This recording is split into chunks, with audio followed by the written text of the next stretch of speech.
Good evening and thanks for joining us tonight for 23 ABC News at 6. I'm Jessica Harrington. Tonight's top stories. We are continuing to follow the Bakersfield Police Department's search for a man accused of an assault on the local bike path. The update on the investigation next. An inspiring change in the community through art. A look at the special art project being created by local artists using murals and more to inspire others and help beautify a central piece of Bakersfield. And warm temperatures are on the way for most of the week. We are going to be tracking temperatures potentially reaching the 70s. I'll let you know when 23 ABC News at 6 starts right now. Live from downtown Bakersfield, 23 ABC News at 6 starts now. Good evening. Bakersfield police need your help tonight in identifying and locating a man wanted for an assault. The man accused of assaulting a woman on the bike path in southwest Bakersfield this morning. Police say the woman was able to ward him off by spraying him with pepper spray and fighting back. It happened about 12 hours ago, around 6:15 this morning. The victim was said to be running westbound on the bike path north of Stockdale Highway near Callaway Drive. Now, this is near the medical buildings, if you are familiar with the area. The victim says she was startled by the sound of someone running behind her, and when she turned around and faced the suspect, he grabbed her by the shoulders. The victim was able to pepper spray the suspect and fight him off, and after she was free from the suspect, she called 911. Some people we spoke to this afternoon say they are becoming more dangerous without much police presence and with other people in the area. I'm always telling someone where I'm going and how long I'm expected to be gone. Now, what you're seeing on your screen is a composite sketch of the alleged suspect. He's described as a Hispanic man in his mid-20s, about 5 feet 9 inches tall.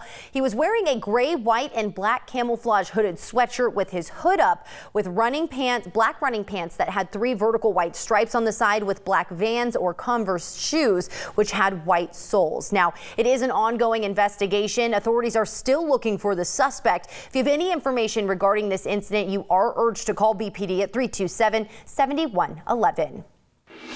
New details tonight. The wreckage from the helicopter crash that killed Kobe Bryant, one of his daughters, and 7 others on Sunday has been moved to Arizona. That's according to sources that our Scripps affiliate KNXV has today. The helicopter crashed in Calabasas near Los Angeles Sunday morning while the group of 9 was en route to a game for Bryant's Mamba Sports Academy in Thousand Oaks. Following the crash, a sheriff's official reportedly said debris was scattered over an area the size of a football field and across hundreds of feet. Officials say the debris was transported several hundred miles by vehicle to Arizona Tuesday night for further investigation. KNXV and Scripps is choosing not to name the facility holding the wreckage out of respect for the investigation. The facility will likely house it for 1 to 2 years for the investigation. The wreckage was moved because the LA location that handled NTSB investigations recently closed. A petition to make Kobe Bryant's image the official logo of the NBA has garnered nearly 3 million signatures. The Change.org petition to honor Bryant's requests signatures to, quote, immortalize him forever as the new NBA logo. Bryant joined the NBA when he was just 17 years old, retiring in 2016 after a career that spanned 2 decades. The current tricolor logo is a silhouette of LA Lakers legend Jerry West, who was actually the general manager when Bryant joined the team after the 1996 NBA draft. Nick M., the 16-year-old who created the petition, says he never expected it to blow up like it has. He says he started it as a way to just mourn the passing of his role model and hero. Meanwhile, here in Bakersfield, the tributes to the NBA star continue, with a local man using his talents to create a mural honoring Kobe Bryant and his daughter Gianna. Dash Baltazar, a local artist, says he recently completed another mural of just Kobe Bryant at El Marisco's restaurant on Chester Avenue. Then, after news of Bryant's death broke, both the owner of the restaurant and Baltazar decided to create another mural honoring the memory of the NBA legend and his daughter. Baltazar says the Bryants will both be facing away, showcasing their jerseys and showing them walking into heaven together. It's a tragedy, you know. I just wanted to make it as best as I could just to honor a legend. The mural is completed and now available to be viewed at the restaurant, which is located at 1821 South Chester Avenue in South Bakersfield. Wow, that is so cool. Well, temperatures today were a bit cooler than what we were seeing for most of the week. We had a high of 58 degrees, so actually below average, which is at 59, but we are going to be surpassing that as we head into the next several days. So as you can see, we are seeing, well, temperatures cooler than yesterday, mainly in the valley and mountain communities. That's because we were seeing an increase in clouds. Well, the desert cities were seeing those passing clouds, so temperatures were up 11 from this time yesterday, and this warming trend is only going to continue. But due to those low-hanging clouds, especially in the Tehachapi Mountains, they could be seeing reduced visibility as we head into the overnight hours. But as we track that visibility here in the valley early tomorrow, it doesn't look like we are going to be seeing much, if any, fog like we've been seeing the past several days. But high pressure is slowly going to be dominating over the region, so you can expect above normal temperatures through at least Saturday, when we could be seeing the 70s is coming up next.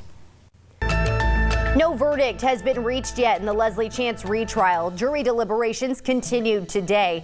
Earlier this week, a juror told the court that it would be their last day on jury due to financial hardship. An alternate juror has taken their place. The jury has since requested 140 pages worth of readback. And as you know, Leslie Chance is accused of killing her husband, Todd, back in 2013. We'll continue to follow any developments in this case and bring them to you first online and on Twitter. In the last several years, murals have started to pop up across central Bakersfield. They've been a way to honor local activists and an attraction for people looking for an Instagram background. But a new set of murals are popping up in an unexpected place. And as 23 ABC's chief photographer Grant Simpson shows us, these artists are hoping they leave a lasting impact on those who see them. The Creative Crossing is a group of artists that have come together to create art murals throughout the city. This is the beginning stage of it, and right now we're in the alleyway doing multiple murals, doing the whole alleyway pretty much, and hopefully progressing toward other sides of town.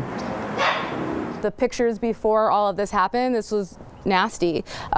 It started when I watched it at the corner when somebody local who was clearly frustrated with the drug use and the homeless population, he was like writing kill all the junkies first. And I remember how that bothered me. And I was like, well, I'm gonna go paint over that. And I live here, I've lived in this neighborhood since I was 5. I went to Roosevelt, I went to Emerson, I went to BHS. So this is me kind of taking it back. Like, I'll push all that out with this. And what it was before was, it was just nasty, and it's a forgotten space, and we don't appreciate it. Now it's something people will stop and give attention to, and I think it's brought a lot of the neighbors together to care about this space that they didn't care about. The space didn't matter, and now it matters. I talk to the people that walk the alleys, that walk the ugly spaces, to be like, surprised. You think you're gonna walk down an alley and be like, and they say it. They come through, and that to me is what really matters. Everybody else, it's like, you don't realize how comfortable your life is, and like this is like somebody's like bright spot in their day, and so I just paint a wall. Murals tell our history, and we have some wonderful artists in town that have transformed everything from walls to electrical boxes into pieces of art. And it just brings a smile to people's faces rather than just seeing a plain blank wall. It creates life. Oleander is a special area. It's historic, wonderful architecture, great neighborhood, wonderful park. We try and get the neighbors on board so that it's consecutive, and we hope to lead it to the park so that it's like, oh, you have a walkway to the park, and then it encourages people to walk the neighborhood just a different route, and it invites community into the space, and then I meet them. Hours and hours and hours of man hours behind all of this. And then I realized it was an opportunity for other artists, local artists who've never done a mural, who just want to put their art as a gift, and to like structure it in a way where this isn't for clout, this isn't for you to get attention, it's for you to bring attention to the space.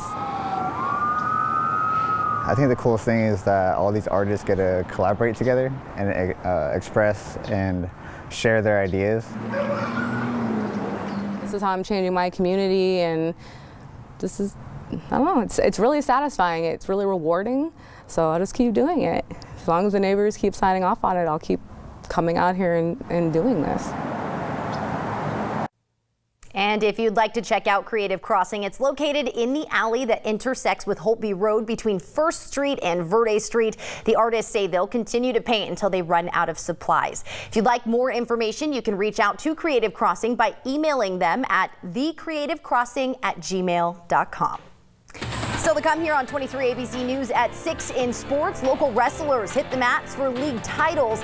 Plus, Vanessa Bryant shares her first emotional message since Sunday's crash. Allison? And our next warming trend begins tomorrow. I have more details on just how warm we'll be getting over the weekend coming up.